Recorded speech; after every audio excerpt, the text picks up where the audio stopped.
Nahuli na po si Kibuloy, mga kababayan, pero mukhang malungkot ang beshi nyo. Oh, mukhang natalo po sa loto.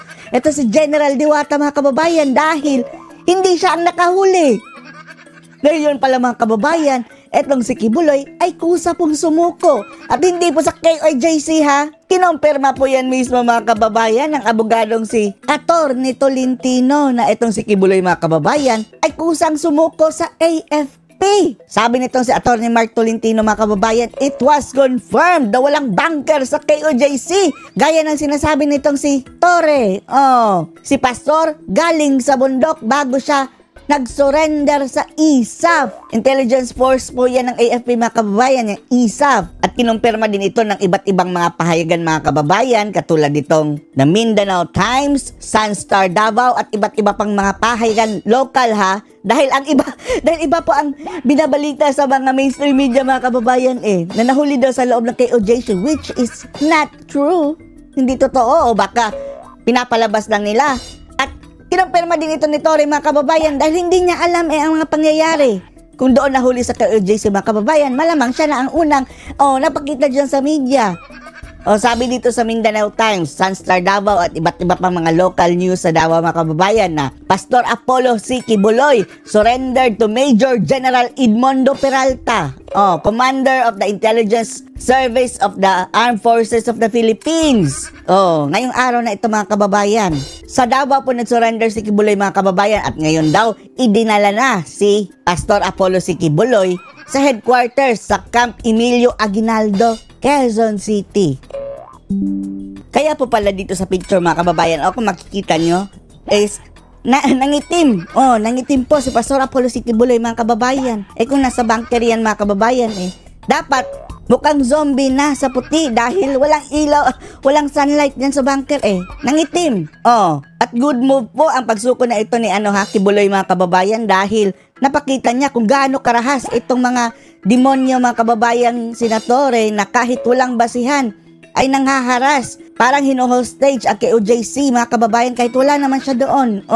At sigurado, mga kababayan, patong-patong na kaso ang kahaharapin nitong si Diwata, mga kababayan. Dahil hindi pala totoo, mga kababayan, na nandun si Kibuloy sa bunker sa ilalim sa lupa. Wala. Pakinggan niyo itong pahayag niya, ha?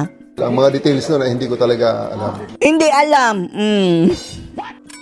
Dahil hindi siya nakahuli, Okay, so pakina lang at malungkot, mga kababayan.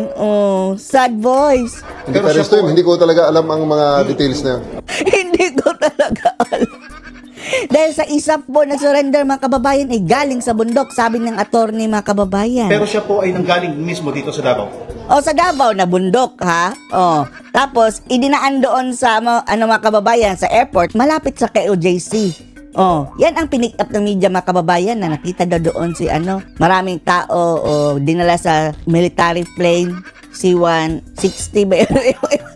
Basta military plane. Pero sumuko po sa AFP, mga kababayan. Hindi alam ni Torre. I would like to think so. Na dito talaga nanggaling sa Davao dahil talagang dito sa Davao, sa kabundukan, pero hindi po sa KOJC. ng aeroplano. So statement ni Mr. Nicolas Torre. Kawawang Torre, mga kababayan. Patong-patong na kaso dahil sabi niya 100% andyan sa KOJC si Kibuloy. Hindi siya ang nakahuli. Sumuko sa AFP, mga kababayan. Kasi tinanong siya kanina ng media. At for your information, mga kababayan, ha, masaya po ang aura ng mga taga-KOJC. Tuwang-tuwa po sila, mga kababayan. Dahil kahit alam nilang sumuko si Pastor Apollo si Kibuloy, ay napatunayan nilang wala si Kibuloy dyan sa KOJC. Ang ginagawa nila itong senatore doon sa KOJC at talagang harassment. See? Regardless sa po yan na kung sumuko at nahuli si Kibuloy, mga kababayan, ang importante dito, nakita ng sambayan ng Pilipino kung gaano kahudas ang mga taong ito na kahit wala doon si Kibuloy, mga kababayan, sa KOJC, doon ang kanilang hinaras.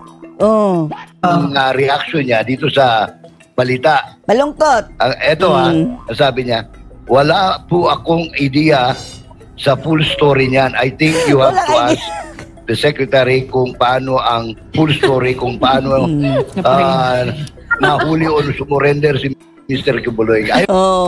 Dahil kung siya ang nakahuli mga kababayan, sa tingin nyo, hindi magpa-picture yan? Hindi magpa-press con yan? Ang daldal yan eh. Sobrang addict sa camera niyan mga kababayan. Ngayon, malungkot dahil hindi siya nakahuli. Pero this guy, Oh my gosh. pag-uusapan yung Intel, zero. Zero. Yeah. Deal. Bagsak si Torre mga kababayan. Secondly, In both sense. matagal na nating sinasabi sa kanya. Parang ang ginagawa lang ni Torre mga kababayan ba? Parang hinostage ang mga kay OJC, no? Parang kriminal ba na, sige, papatayin ko ito kung ayaw mong sumuko. Oh, ganyan. Parang lang ha, parang. Oh, ganun ang nangyari mga kababayan. Kaya itong si Kibuloy, kahit may sumuko siya mga kababayan, is para siyang nakatabla. Nakita ng sambayan ng Pilipino mga kababayan na ganito karahas itong gobyerno ngayon sa pamumuno ni BBM. As early as June 10, wala si Pastor Kibuloy dyan sa religious compound ng KOJC sa New Jerusalem. Hindi niya alam because can you imagine there were about 6,000 policemen kanina. Kung doon siya sumurender o nahuli, I'm sure hindi doon kasi I was still in contact with Tapos makikita niyo sa media, mga mainstream media, sabi na huli daw sa KOJC. Nek-nek nyo. Mas alam nyo pa ang nangyayari sa mga taga-local media ng Davao. Tingnan niya mamaya. Idinaan lang siya doon sa hangar ng KOJC mga kababayan, which is sa airport. Dahil malapit sila sa airport Tapos, binagliktad nila yung istorya mga kababayan na doon na nahuli sa hangar. May pagtataguan ba sa hangar? 14 days na magtatago siya sa hangar. Andun din ang mga pulis sa kaantabay. Attorney, ano pangalan to? Attorney Bobet. As late as mga 5 o'clock pero wala siya doon sa kagabi pa kami magkausap ni Bobet, wala siya dyan sa compound. Except kaninang umaga, dumaan siya ng mga before 6 para tingnan lang kung mga pulis. Pero ulitin ko wala po kong alam. Naubo na. Talagang mauubo ako sa Parang classic talaga ito si Si Malungkot na si Torre. Para siya Welcome to patong-patong na kaso, Torre. joke time. Parang talaga, nakita mo talaga kung ano yung role niya dyan, di ba? Talagang lang siya, Forrest lang talaga siya. lang talaga siya. Ano siya? Kulang. Sakripisyo ang diwata, mga kababayan. He's going to pay for all of this. Yes. Now he's Now he's going to pay the consequences for all that he's done for his mga bosses na ginamit lang siya. Pero kawawa pati yung mga junior officers niya, ang tawag nito. Maapil, mapagan, ibig. Madadamay. Yes. Ito pa, basahin ko lang po sorry to interrupt you. May post din po dito si Torre. Ang sabi po niya, si PNP spokesperson Fajardo na lang po muna ang tawagan niyo. Ayaw na sumagot mga kababayan dahil litong-lito na si Diwata. Anong masasabi niya dito mga kababayan?